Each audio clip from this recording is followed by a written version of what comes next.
जय हिंद दोस्तों। सृष्टि क्लासेस के यूट्यूब चैनल में आप सभी का हार्दिक स्वागत है। दोस्तों हमारी एमटीएस की आंसर की आ चुकी है और मैं उम्मीद करता हूं आप सभी लोगों ने देख ली होगी और अपना स्कोर भी आप लोगों को पता चल गया होगा। तो आज का जो हमारा टॉपिक रहने वाला है वो है कि हमारी एसएससी एमटीएस की जो है इस बार हमारी कट ऑफ क्या रह सकती है। तो आप लोगों ने अपनी आंसर की देख ली होगी, तो उस हिसाब से देखिए आंसर की के हिसाब से मैं आपको जो बताने जा रहा हूँ यहाँ पे देखिए आप लोग। देखिए जो हमारी जनरल की कट ऑफ है वो हमारी कट ऑफ रह सकती है 120 से 125 नंबर। और वहीं अगर हम ओबीसी की बात करें तो ये रहेगी आपकी 120 नंबर के समथिंग में। और अगर ईडब्ल्यूएस की बात करें तो ये थोड़ा ओबीसी से कम रहेगी, कुछ 118 नंबर। एससी की बात करें तो 115 और एसटी की 110 के समथिंग में। और ये जो मैं आपको स्कोर बता रहा हूँ ये स्कोर हमारा क्या है, नॉर्मलाइज स्कोर है। मतलब ये आपका नॉर्मलाइज होने के बाद है। दोस्तों है क्या, इस समय आप लोगों ने देखा होगा, जैसे मैं आपको अपना स्कोर बताता हूँ, जो मेरा रॉ स्कोर है वो 105 नंबर है। जो मेरा रॉ स्कोर जो हमारा सेशन सेकंड है उसमें मेरा रॉ स्कोर है 105 नंबर। और जब मैंने रैंक आईक्यू पर अपना नॉर्मलाइज स्कोर चेक किया तो ये मेरा नॉर्मलाइज स्कोर बता रहा है 118 नंबर, 118.214 नंबर। ये इस तरह से मेरा जो है नॉर्मलाइज स्कोर बता रहा है और ये रैंक आईक्यू पर बता रहा है। इसके बाद मैंने अगर रैंक मित्रा पे देखा तो ये बताता है 120.525 नंबर, इस तरह से बताता है। तो दोस्तों रैंक आईक्यू और रैंक मित्रा में 1-2 नंबर का डिफरेंस होता है। अब हो सकता है कि आप लोगों की शिफ्ट काफी कठिन हो। मेरे एक दोस्त के जो रॉ मार्क्स हैं वो हैं 103 नंबर और जो रैंक आईक्यू उसका जो मतलब नॉर्मलाइज स्कोर बताता है वो बताता है 130 नंबर। यानी कि उसको 27 नंबर का नॉर्मलाइजेशन मिल रहा है और उसकी 19 जून की शायद थर्ड शिफ्ट है जो कि सबसे कठिन शिफ्ट थी।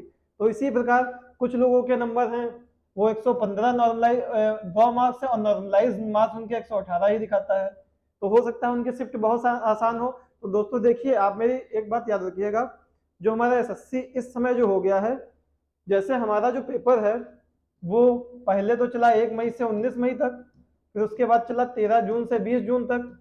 एक दिन में 4 शिफ्ट हो रही हैं तो तकरीबन 110-112 शिफ्टें हो गई हैं। तो जाहिर सी बात है पेपर हमारा बहुत ही ज़्यादा ऊपर नीचे हो गया है। जितनी ज़्यादा शिफ्ट उतना ज़्यादा नॉर्मलाइजेशन। तो मेहनत के साथ साथ में अब एसएससी में आपकी किस्मत भी बहुत ज़रूरी है और नॉर्मलाइजेशन भी ज़रूरी है। क्योंकि अभी आपने एसएससी सीजीएल में देखा होगा सारा खेल नॉर्मलाइजेशन का हो गया। सीएचएसएल में आप लोगों ने देखा होगा कि मेरा एक दोस्त है उसको लगता था कि उसका नहीं होगा, फिर जब उसका नॉर्मलाइजेशन हुआ तो उसके काफ़ी नंबर बढ़ गए, उसका फाइनल लिस्ट में था। और वहीं एक उसका मित्र था जिसके उसके नंबर ज़्यादा थे, उसका जो है फाइनल लिस्ट में नाम नहीं आया दोस्तों। तो यहाँ पे सारा खेल आप लोगों का क्या है, नॉर्मलाइजेशन का है। तो ये जो मैंने आपको मार्क्स बताए हैं ये सारे मार्क्स मैंने आपको नॉर्मलाइज होके बताए हैं, ना कि मैंने आपको रॉ मार्क्स बताए हैं। जिनके भी रॉ मार्क्स 100+ हैं वो अभी धैर्य रखें, नॉर्मलाइजेशन आने का इंतजार करें। क्योंकि रैंक आईक्यू रैंक मित्रा पर जो आपको नॉर्मलाइजेशन मिलता है वो केवल और केवल प्रेडिक्टेशन है उनका, वो कोई ऑफिशियल नॉर्मलाइजेशन नहीं है। ऑफिशियल नॉर्मलाइजेशन तभी आएगा जब एसएससी आपका स्कोर कार्ड जारी करेगा। वैसे जहां तक मेरा ख्याल है कि लगभग लगभग सेम ही रहता है। जैसे रैंक आईक्यू 105 का 118, रैंक मित्रा 120 कर रहा है, तो नॉर्मलाइजेशन यही 120।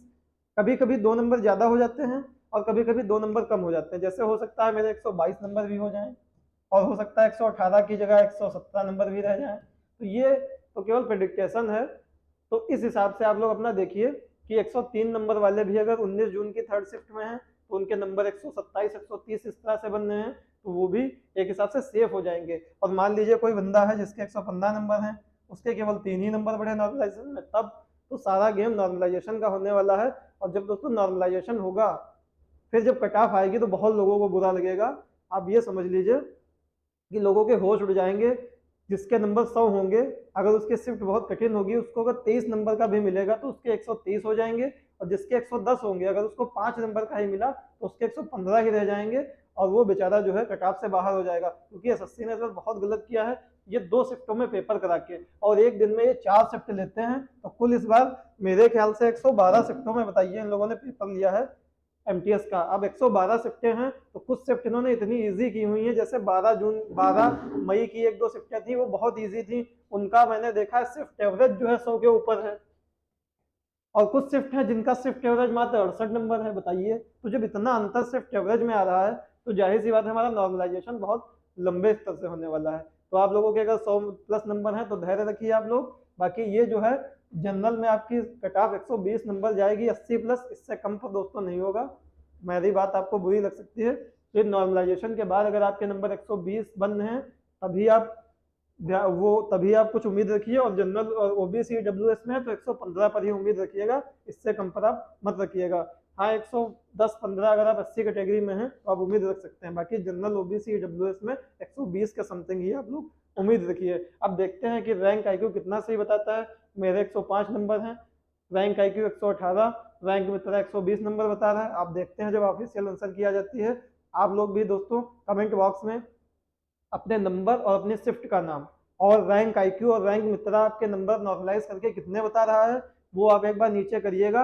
मैं 2-3 दिन बाद में आपके सारे कमेंट देखूंगा, उसके बाद मैं फिर से आपको शिफ्ट वाइज बताऊंगा किस किसके नंबर कितने बढ़ सकते हैं और एक्यूरेट कट ऑफ कितनी जाएगी। यहाँ पर मैंने 120 से 25 बताई है एक रेंज में, वहां पर मैं आपको एक्यूरेट कट ऑफ बताऊंगा। तो आप लोग अपना बहुमूल्य कमेंट करना ना भूलें। तब तक के लिए दोस्तों जय हिंद।